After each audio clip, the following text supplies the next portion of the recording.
Support for Life's Learning Curve comes from Six-Toed Cinema. Currently, video is more prevalent everywhere than any other time. If you're considering video advertising, education-based learning video, corporate work, or anything in between, find Six-Toed Cinema at sixtoedcinema.vistaprintdigital.com. Making film, making change. Six-Toed Cinema. Writing stories as a child. Either you loved that or you hated that at school. What I did on my summer vacation. Really? One word. Great. End composition. And at Thanksgiving, what are we thankful for?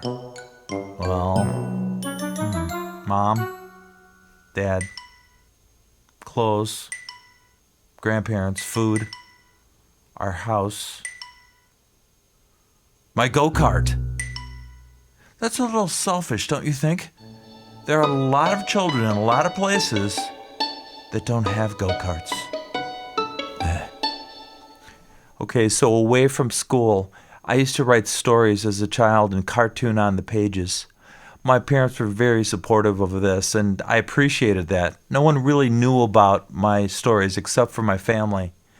These were somewhat exaggerated nonfiction stories about my family, such as my parents filling the car with cigarette smoke so badly that a fire truck began to follow us.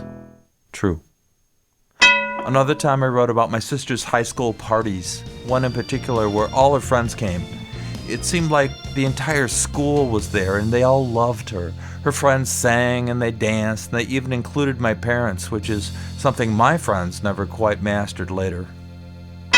My dad getting a speeding ticket once in Mississippi on vacation, and my mother read him the riot act right in front of that policeman until the policeman finally tore it up, feeling badly for my father, knowing what he was going through. Jump ahead.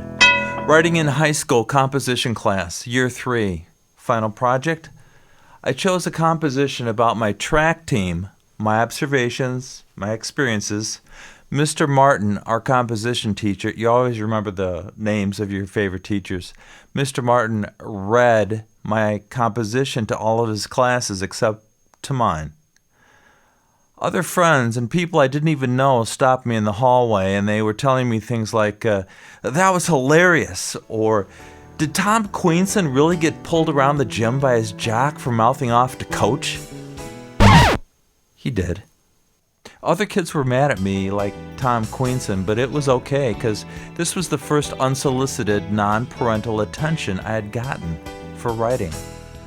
This would be the genesis and the budding foundation of my writing. On this podcast, we're going to talk with another man who saw his life's foundation build and develop in writing, mostly after the age of 50. We'll speak with author Clay GREAGER, whom I envy. Why? Well, let's find out. This is Life's Learning Curve, and I'm Paul Hart. Stand by.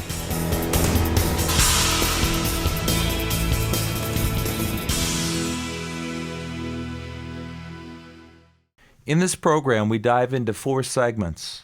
On the top, triggering device. Here our author, Clay, shares just how he gets there when he writes, and he also gives credit to inspirational environments. Second, pointed writing.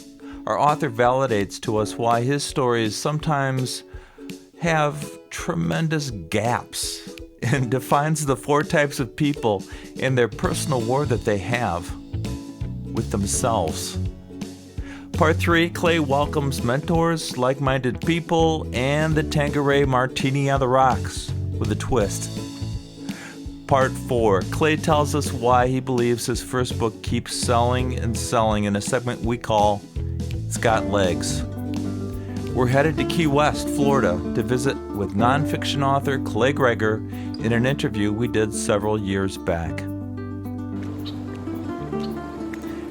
He grew up in Shamokin, Pennsylvania, and was swinging a banjo by the age of 13 in the mines. By the way, you get points if you know what a banjo is in coal country. After 2 tours of duty in Vietnam and a full career in the U.S. Army, Clay stepped away from the service, and he his wife, and his children escaped the chaos of Pennsylvania for a more tropical climate in Key West.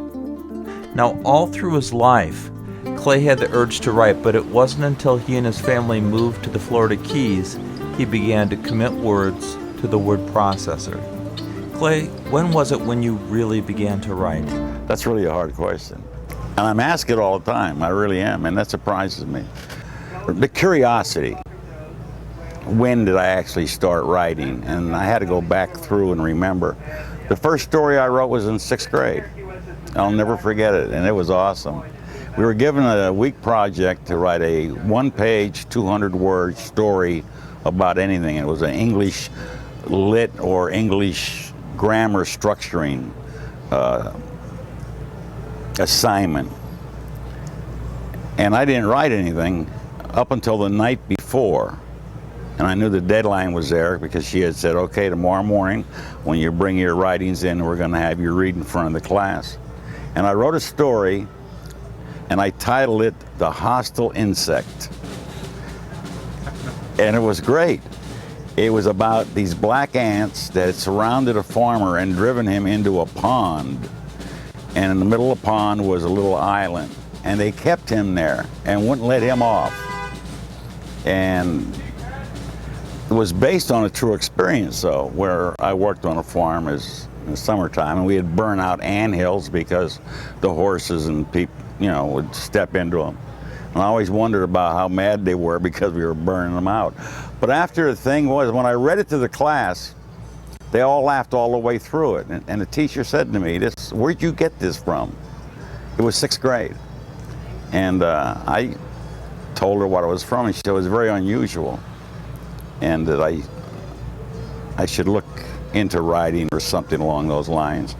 I wasn't interested in writing, but what I did like at the time was that 5 minutes of fame, stand in front of the class. I was an invisible student prior to that, and they really got a kick out of it.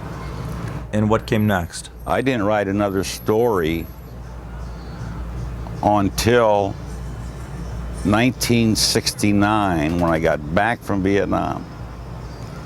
And I wanted to write a story about an experience I had gone through, and the title was Cans of Courage.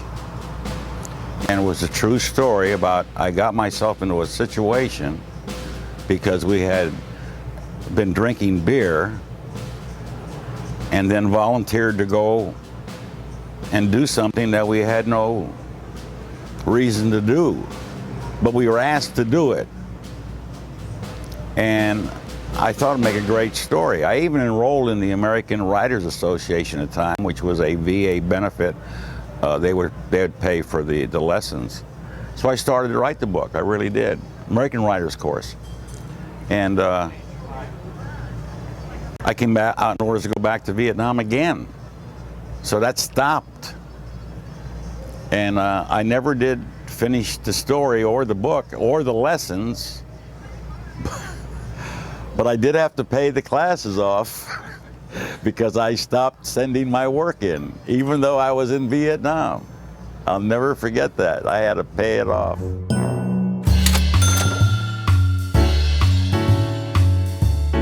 So many people are challenged when they try to begin writing something. They start with a word or an idea and then stop. What do you do to get yourself into what you're writing? I use something as a triggering device. I think I write in what is called the vernacular. I write like I speak. But at the same time, although it seems that way, I really am doing nothing more than writing down a vision that I see. And that's exactly the way I write. When I see two people across the street or that car backing in, and I can make a story out of that. And what happens is with my mind, I just start seeing the whole story from beginning to end. The truck backed in, it bumped into a lady, a drunk came out, spilled his beer on her leg. I will write as though it's actually happening in front of me. And that's the way I write. So it's like an old friend told me who was a screenwriter that, pick a subject and let it take you to where it's going to take you. The subject that you picked at the beginning may be the end line, and the whole story is about something else. For example, it felt like the sting of a scorpion.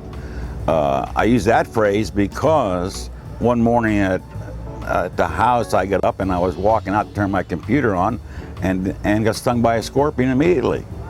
And I mean, I knew what it was. But the phrase, if anybody's ever been stung by a scorpion or a wasp, it's about the same. It's so immediate, and you recognize what it was. So I was going to write a story about, it felt like the sting of a scorpion. But the story was altogether different, but it ended up using that as a description of what happened to me. So yeah, it all depends. It's just like having a dream. People dream and they would like to remember it, and as hard as they try, they'll remember the first scene or two, but then it ebbs away. Where with me, I create the scene, the next scene, and it never goes away because I keep on creating it. That's why some of my stories, I can stop it and have a complete story in a page, or it can go 12 pages. Depends if I'm interrupted or I just lose interest in it, then I'll cut it off short. Besides having the passion for writing and growing that foundation, how did you go from writing to professional writing? I've had some good mentors. Randy White, always be I call him my extreme mentor. And he always told me that you write when you don't feel like it, and don't read what you write. Just write. And he also taught me the discipline of writing, which was to write 800 words a day, even if they're only X's and O's. That creates a discipline. Along the line of conversations, though, at Randy, and this is really true, and I think that you probably know this, he told me that writers, if they are writers, once they start, will never be able to stop. But there are good writers who will write a book or two and then they stop. They're not writers. I think it's maybe like these runners every day that I see coming into town. I see these guys and women running every day for years. They're right on time, And writing to me is like that. Once I started to write, and once I believed that I could write, then I didn't want to stop. And I write every day. And I write 1,000 words or 2,000 words, and it doesn't matter whether I'm going to use it or not. I just write. Everything I look at anymore has a storyline to it. The parking lot Tom, I wrote a story about him the other day. A special Sunday morning I just wrote recently, because I had the thought coming into the store how I love Sundays, no matter where at, And I write about them, and I write about them because it's easy to do, and I don't have to sit here and what am I going to write about? What am I going to write about? And even years ago, I remember when I first started this, I wrote a poem called The Wall. And it was the fact that I was sitting at the computer, didn't have anything to write about, and I was staring at my wall. So I wrote a story about the wall I was staring at, how it was crumbling, the paint was peeling, and how it was going to go on forever, and I was cracking and I was peeling, and we're both eroding at the same time. But it's nothing more than a matter of working at it. I think maybe it's like I was talking to you about acting, how many takes do you do? Well, most of the movies are cut, in the cutting room, but they have to keep doing that to get it right. And I want to maintain the same kind of a flow. I want to get better at what I'm doing.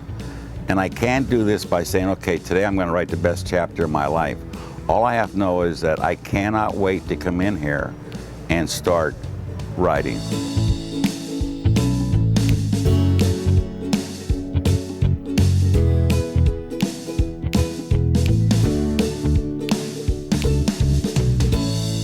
I was writing a screenplay once I called Let Me Be, and it was winter, and I was feeling the seasonal affectiveness disorder of it all, and I wanted the film to feel the burden of winter.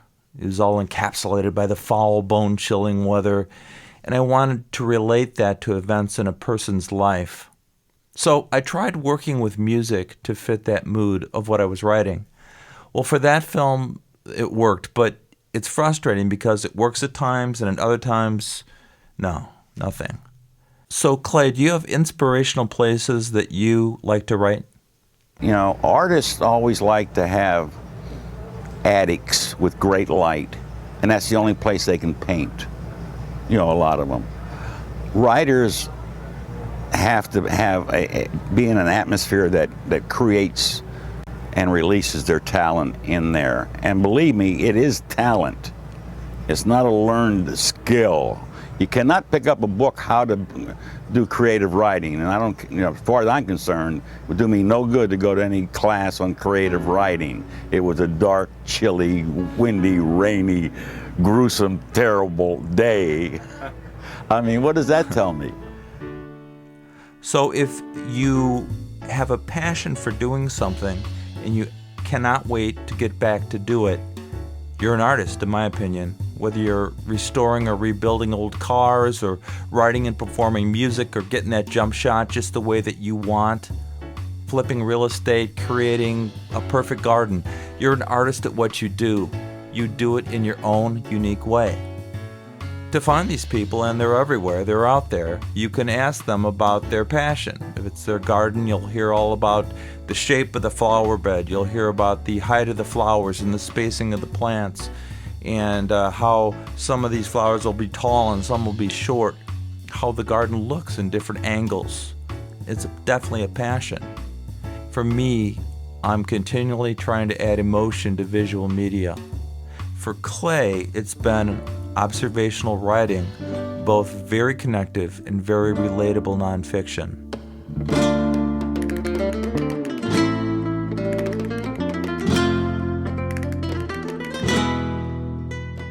When you read Clay GREAGER's book, Last Flight Out, A State of Mind, his readers have often commented how it pulls you in very quickly, and I realized he was a writer that got to his point quickly without a lot of adjectives and without a lot of fluff. His work is very reflective, and he can be very pointed, like a period. What made your work so direct and pointed? But why I'm pointed and the way I speak to people is based on my military background. If I'd have been in the military and not in combat, I wouldn't have learned the importance of whatever I say has to be clear and distinct and to the point with as few words as possible, because people's lives depend on it. If you give an order, you've got to be sharp and to the point, and that is the way I lived a major portion of my life, speaking in that manner. So consequently, my writing is the same way. I try and keep it within a sentence or two. One of the best reviews I got on my first book was from a guy from New York who said, "You had such wonderful, outrageous holes in your stories."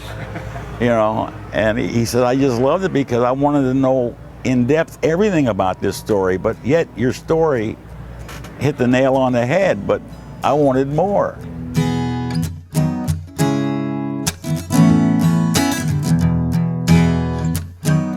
It's funny because people respond differently to art, to sports, to politics, to film, to writing, to the way the neighbor plants their garden. They all have their own opinions about things, and I'll never forget the guy who actually called me on the phone to tell me one night how lousy my televised program had been. But he liked the following show, which wasn't mine. Well, it was like the other guy who told me that I read your book in 47 minutes. He said, "I think I set a record." He said, "But the thing is, I didn't sleep for 3 days after reading it." And the other guy said, "I got to page 17, it's all I could take." I don't know when I'll finish the rest of it. And I hear this all the time because I think it jars them. I think it jars them way too much. You know, they'll carry it with them, they read a chapter at a time over and over and over.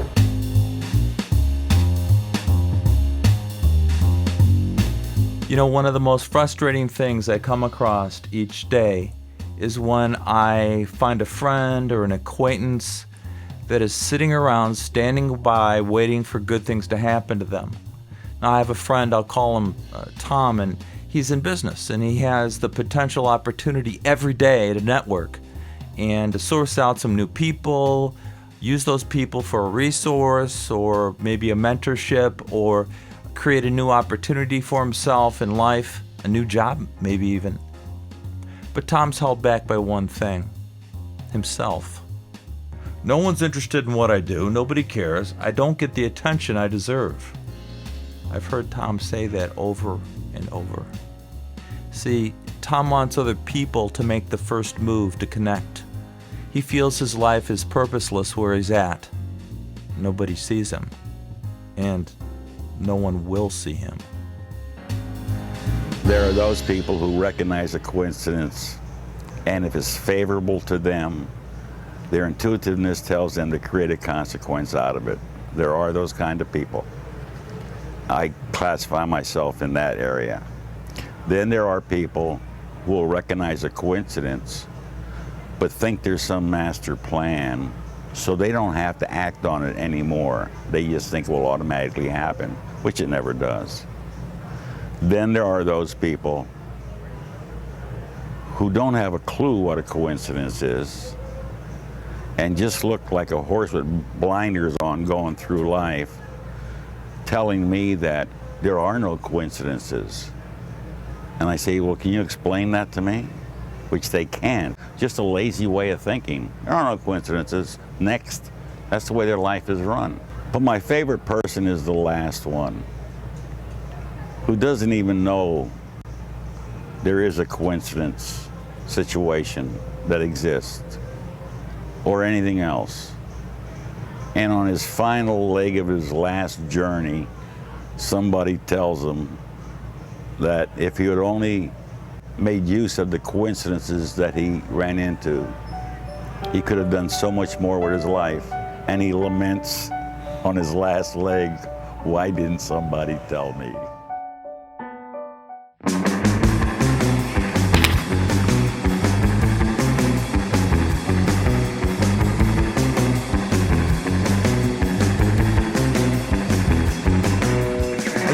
Education, and when I was a classroom teacher, my favorite thing to teach was history. I grew up learning comedic history from a radio artist named Stan Freberg. You can check out his recordings. My favorite is Stan Freberg Presents the United States of America. Although history was done in parody with Stan Freberg, I learned it, and it stuck. Why?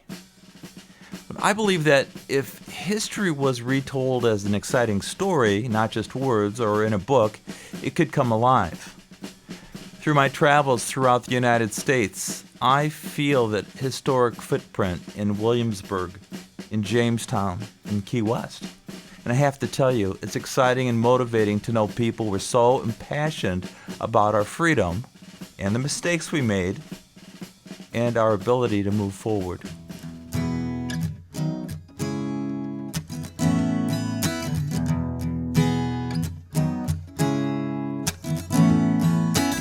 The older I get, the more philosophical about life I become. And I believe that older people have a responsibility and a duty to pass on to others their wisdom. I really believe that. I think this country has stopped passing on anything to the next coming up generation. Like the lady from Chicago said, you're right, you know, when I was a child, we sit around and tell stories. I used to listen to my uncles, my aunts, and all this. Well, that don't happen anymore. So I feel like I have a responsibility to tell somebody or pass on to somebody my experiences that they may find useful in their life. In my next big book that I'm doing for this release with New York, my acknowledgement page I've already written, and it's going to read this. I generally acknowledge people as a favor or things that I like to do for people. So I put their names in these last 3 books. But this one is going to be, I would like to thank all those people who I never met but know exist, who have gotten me to where I'm at.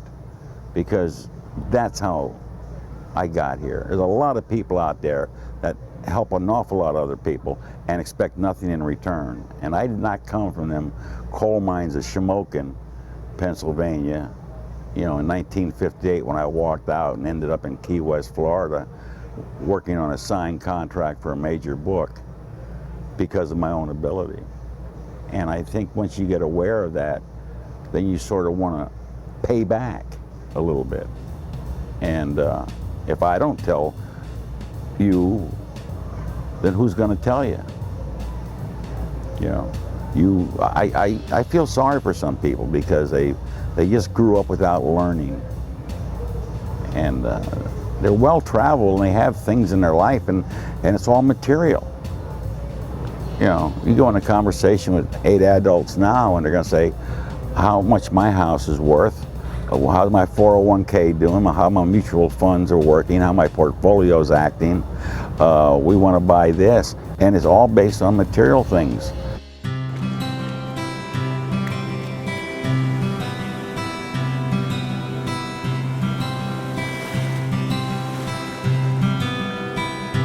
Every great person in the world has a coach.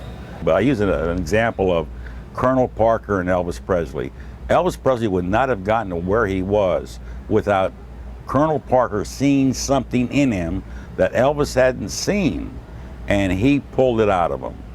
Okay? It's like the Olympic coaches. It's like Tiger Woods. He needs coaches. He needs this. We need a lot of people to inspire. I need to be inspired each time I start a different project by a different person. And that's the way it works. When I wrote my first book, you know, Heather was the lady who inspired me to write that book. When I wrote that poetry book, you know, it was the same thing. I had certain people who inspired me by making me really work harder, that I could do better, and to also pat me on the head constantly that they really liked what I was doing and they couldn't wait to see how far I would take it. That's the way it is. On the third book, I ran out of inspirers. And that was a problem for me because I stuttled, I stammered around a little bit, I stumbled and stammered around a little bit and messed around. It took me a lot longer than I thought it was going to take. I was almost done, but I didn't have that final kick over the edge to say it's a done deal. And then I had a laugh one day. I said, well, the best person who knows me that can inspire me is me. And I inspired myself. And it was a mind game, but it worked. But it worked.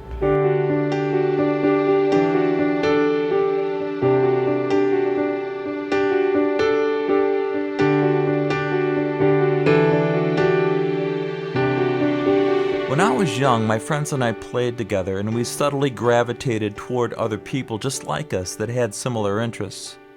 As a 5-year-old, I liked trains, I liked trucks, and I chose to hang out with a neighborhood boy named Paul. He had the most toy trucks I'd ever seen. It was here I learned to make all the truck noises young boys make when steering their toys around. Not a valuable life skill, but truly necessary as a boy playing trucks. Later in life, it was my peers that were into music and writing music. That was an area of passion and excitement for me. In 8th grade, after being challenged to produce a creative project in language arts class, my friend Fred Larson looked at me and said, "Want to write a bunch of music for A Tale of Two Cities?" I was on board. I had just found my like-minded connection. In upcoming years, Fred and I were in 3 separate bands together in our high school and our college years, and we understood that uniqueness of that similar connection. I have to be around like-kind people. Yeah. I have to be around winners. I have to be around people who will never surrender. I don't like negative conversation. And that's the only people that I can surround myself with. Consequently, you know, it goes back to that old deal, picked up somewhere along the line. You want to be a doctor, hang around doctors. You want to be a welder, hang around welders. Well, that's it. Welders don't go to doctors' conventions, and doctors don't go to welders' conventions. They don't belong there. I'm not a jewelry salesman selling toe rings and nose plugs over here, so I have nothing in common with them, you know. But I do have a lot in common with other people in this town are working on their own future and are aggressive about it. You know, I was asked one time, why do I work so hard?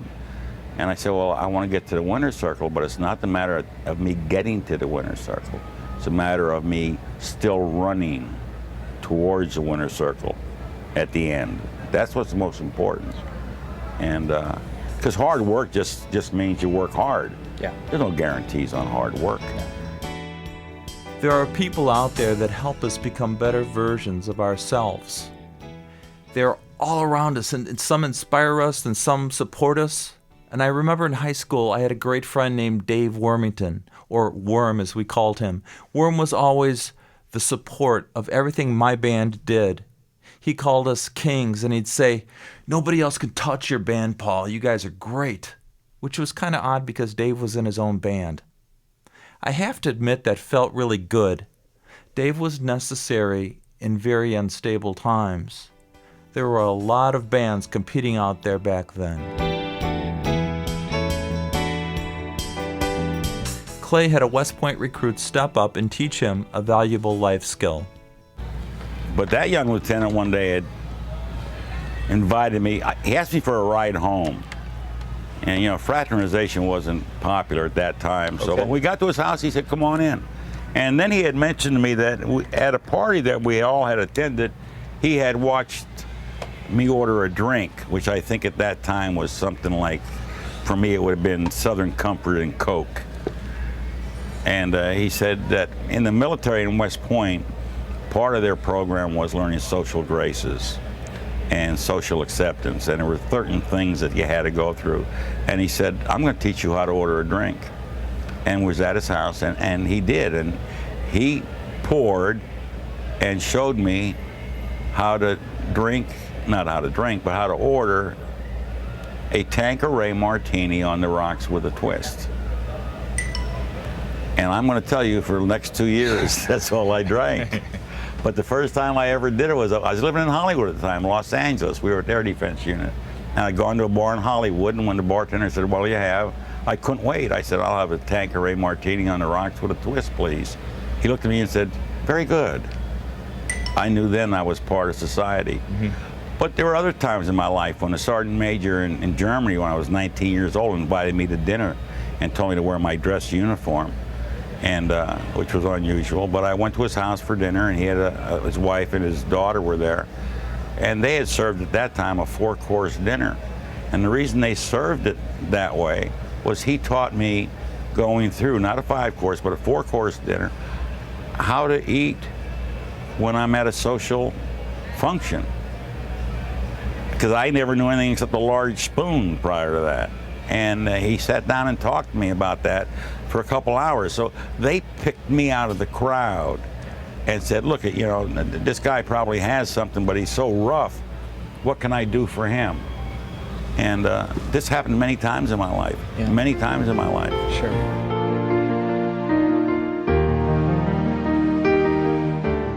If you are a writer, you cannot stop writing. I've learned that, and I didn't think that was possible to be that diagnostic, but it is. I can't stop writing.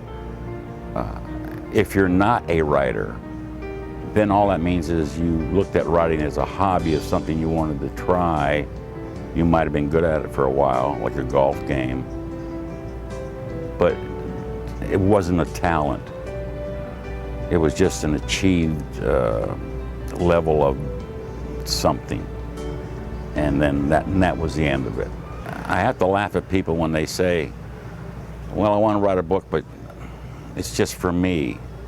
And I say, well, then you don't have to write it if it's only for you. You already know it. Why go through the trouble? And that's so true. Yeah, this friend of mine from up there outside of Augusta, he wrote a book, self-published it, and said, I just wanted it for me and my family. I said, why'd you spend all that money? Just put it on a CD. The truth of the matter is, if you are not writing for the public or an audience, you're not going to give it your best shot. That's the bottom line. The world of difference is me as a public speaker sitting here or on a dais somewhere at a Rotary Club. There's a world of difference in the way I would handle myself. And it's about writing. I write these stories, which are nonfiction, so I can pass on my experiences in a manner in which the average person will at least understand there are other people like them out there. And that's why I keep it short and to the point and not get off into this, la-la land of giving blue sky advice. Do you ever write and use stories to send messages to people? Van Morrison said that he sings songs that people are too lazy to say, the words to his songs. I write words that they're too afraid to say sometimes. And I think they like some comfort zone of it, that they're not alone or they're not that quite different. What is it that keeps your book selling and selling, reprint after reprint? That bothered me for a long time because I didn't have an answer, and I hate not having answers for my own questions. And it wasn't the quality of the writing that has kept this book selling like that. It's really the basic foundation of the way I express my feelings about things that I've done.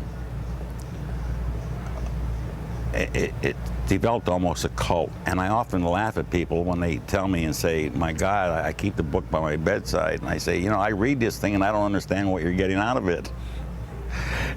But that's a true feeling, you see, because not giving advice but sharing my experiences, to me, I've already experienced that stuff. These people haven't. I think everybody likes to know that they can feel better somehow if they just tried, but they don't know how to try. Every question they have an answer for themselves, but they don't want to complete the thought process or spend that much time thinking about themselves, so they want to read it in the book.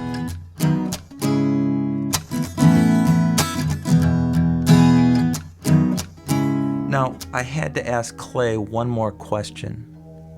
He's had a long journey, at times a very bumpy one. Coming from the Shamokin, Pennsylvania coal mines to 2 tours of duty in Vietnam, living near the 3 Mile Island meltdown, and finally landing in Key West. I wanted to know if his life was on track, so I asked him to finish this very simple sentence. Life is great because I finally know who in the hell I am. And I discovered a talent that I didn't know existed. And I validated myself. And I'm totally happy with myself. That's why life is great. I've been happy since I moved here in 1978. No, really, life is great because I'm doing the best that I'm best at right now. That may change, but right now I'm doing the absolute best I'm best at.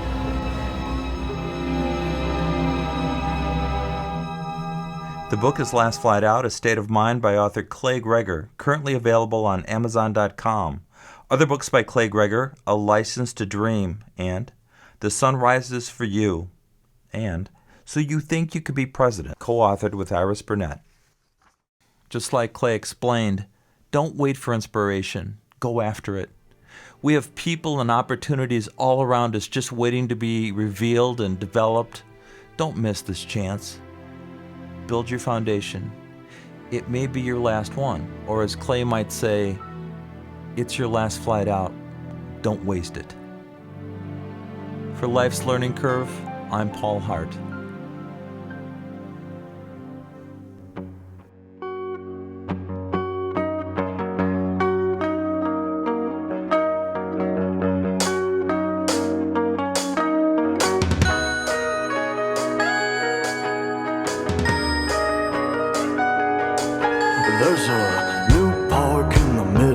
Our show is put together by producer Paul Hart with assistance by Mike Hansen, Chuck Fisher, and St. Dog.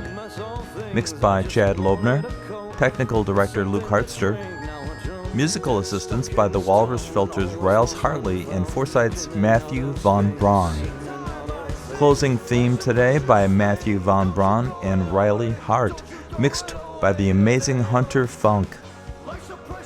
On this show, special thanks to Clay Greger, Trace McClintock, and Heidi Cerner. Our website, sixtoedcinema.vistaprintdigital.com. And I said the room is filled with people that love you. The room is filled with people that love you. I'm Paul Hart, and we'll be back soon with more stories from Life's Learning Curve.